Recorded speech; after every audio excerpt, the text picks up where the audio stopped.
Hello everyone. So today I want to show you how to make a plot using a software which is called Octave. And this is very interesting because when we are talking about line integral and you want to try to evaluate what is the work done in order to move from one place to another, and you sometimes you want to convince yourself that your answer is correct, right? So this is just to share with you how to make a plot using this Octave software.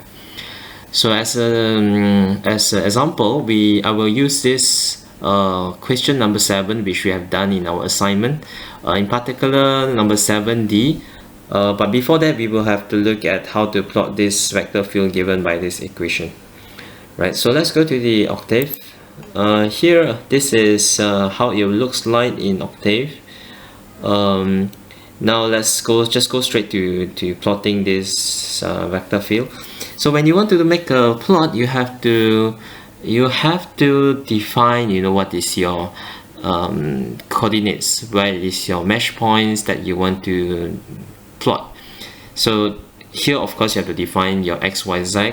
So in my case I will define x. I will use this command, which is linear space, line space if you want to call it.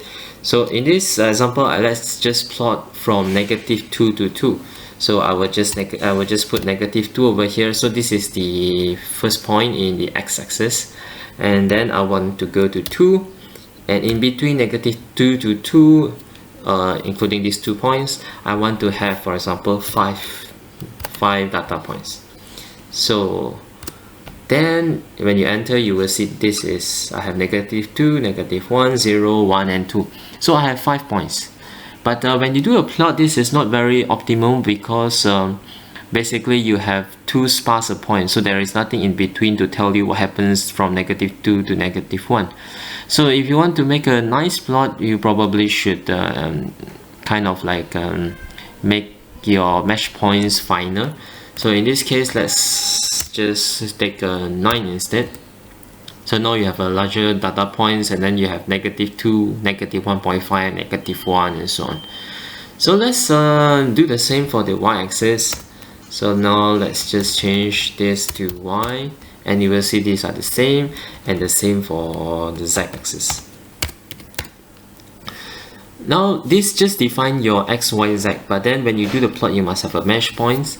So to define the mesh points, I will use here x, let's define x, y, z. So basically these are the mesh points, and I put in this x, y, z is going to be a mesh grid of x, y, z, right? So I just enter. So basically this semicolon over here is just to make sure that you don't have to print all these values again, because it's going to be very large. But if you want to have a look at what it is, so you can just delete this semicolon and you enter. So it will take some time for it to show the numbers, and this is it, right? So you can just press F if you want to go to more data points, or you can just press Q to quit. So basically this is my mesh grid, and now we can start to plot our vector field. So now after you have defined your mesh points, you can plot, and we will look at this equation again. So in order to plot the vector field, I need to plot one by one. So basically the I component, let's just call this as U, and the J component as V, and the W, then the K component as W. So let's go to the I component over here. So I is going to be y plus z. So let's just write U equals to y plus z. But here I just have to remind you that this is not correct, because this y is basically my, it is true this is my y-axis, but I need to do the calculation not for y, but rather for y and z, because I'm going to do the calculation from the mesh points, right? So you can press enter now, and these are the values. But if you do not want to be bogged down with all these numbers, you can just put a semicolon over here, and this is my U. So next is my J component, which I call as V, And v here, if you look at this is going to be negative x minus z. So I will plot negative x plus z. And now w is going to be x plus y. And after you have done all this, you have the component for I, j, k. Now you can plot using h equals to quiver. You can use quiver for 2D, but if you want to use it for 3D, you have to put 3 over here. And then you have x, y, z. Basically, these are the mesh points. And then you have the vector fields, the component u. U is the component for the x-axis, or the I component. U, v, w. And you close the bracket and you press enter.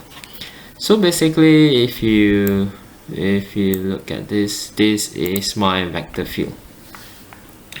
Right, let me just make it nicer. So I increase the font size to 20, and you can define the font type over here. And then I will put the label over the x-axis. I put the label over the y-axis. And I put the label over the z-axis. Right. So voila, here is my vector field. And you see this is a very nice picture. Okay, so this diagram, here is my xz axis, that is you view from your y-axis. So this is xy plane, exact plane, and you can just shift it around, and here you have your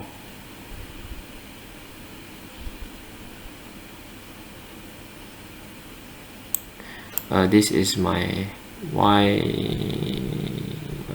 You have to be very careful. This is my yz plane, right? So now we can go to the next step, which is 7D, question 7D. Right, so here question 7D asks you to evaluate what is the work going from 0, 0, 0, that is the origin, to 0, 0, 2 pi. And the curve here, my x is equals to 1 minus cos t, y equals to sin t, z equals to t. So now we need to plot this. Okay, right, so how do we plot that? We will have to go back to our Octave, and now I define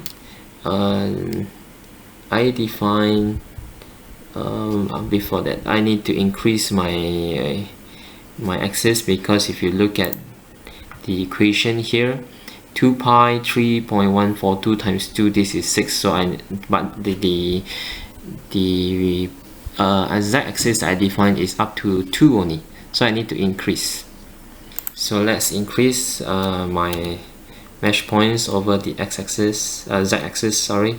Z equals to linear space, so I need to have up to maybe 7 or 8. And then let's increase more points over here. Let's say we go to 20.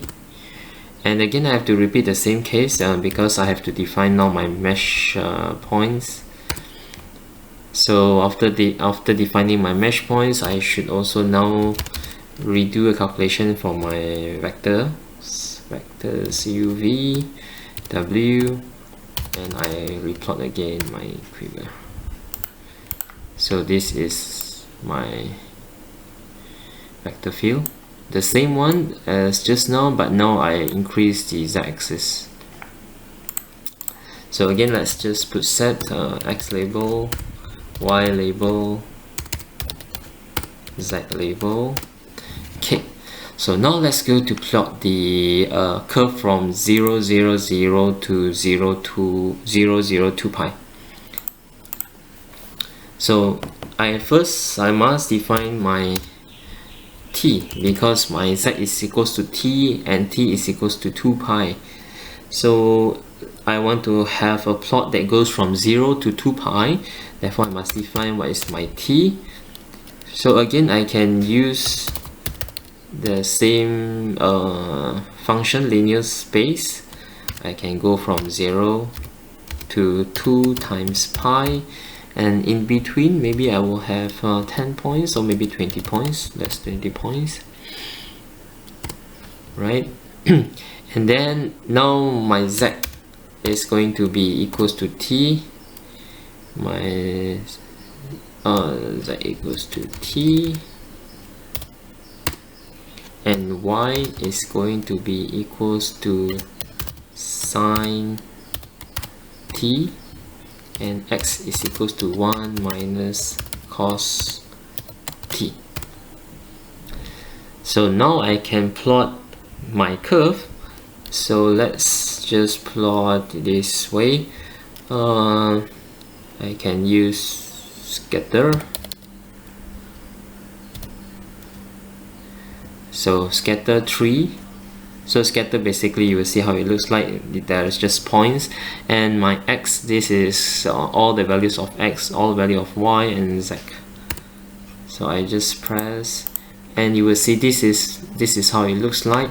And here the previous vector field that I have plotted is now gone, and they are replaced by this. So let's just again, to make it nicer, x label, y label, and z label. And now let's look at this again. So here, let's look at the xy axis first. So this is my xy axis. So I go from 0 0 0, so 0 0 over here, and it's going to go up all the way here, and then it's going to make a turn, and it goes back to here. So if you look at the equation, you will see that this is 0, and the origin is 0, then I end up with 0, and the same with y. And so you will see that this is true because here you start from 0 0 and then go all the way, make a turn, and then you come back to 0 0. But now let's look at the z-axis. So for example, we look at the xy axis over here.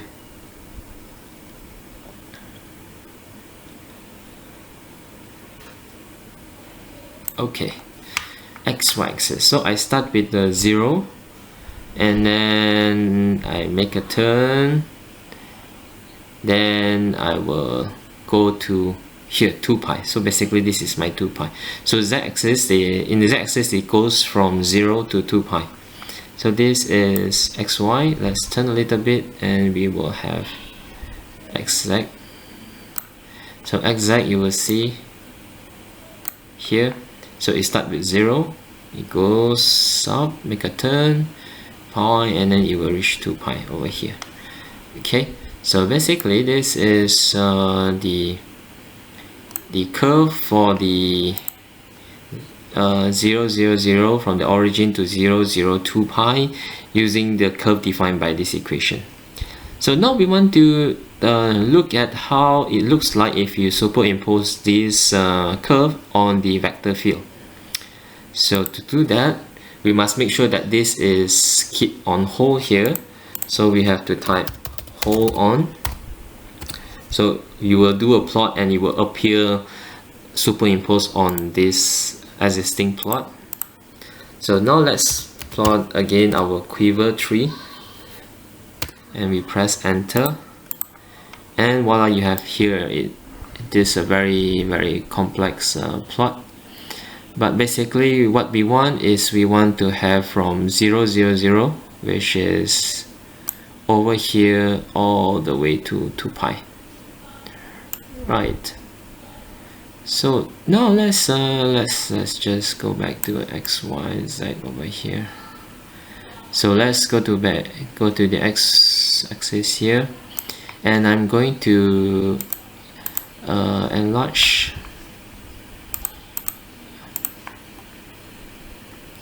So if you remember, the question asks you to define what is the work done in order to go from the origin to 0 0 2 pi over here, and then what is the work when you go from this 0 0 2 pi to the origin along the z-axis. So here along the z-axis is basically going from here to here, right? Let me just rotate it a little bit, and you will see. So this is the how it looks like from the XY plane, and you will notice that the vectors are actually going towards the left here, and on the bottom here the vector is going to the right, and there is nothing to no vectors there that are operating along this axis. So here this shows that the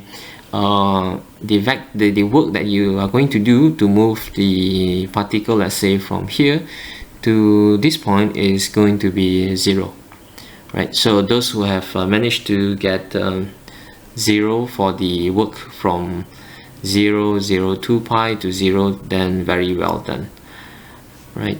So basically that's it.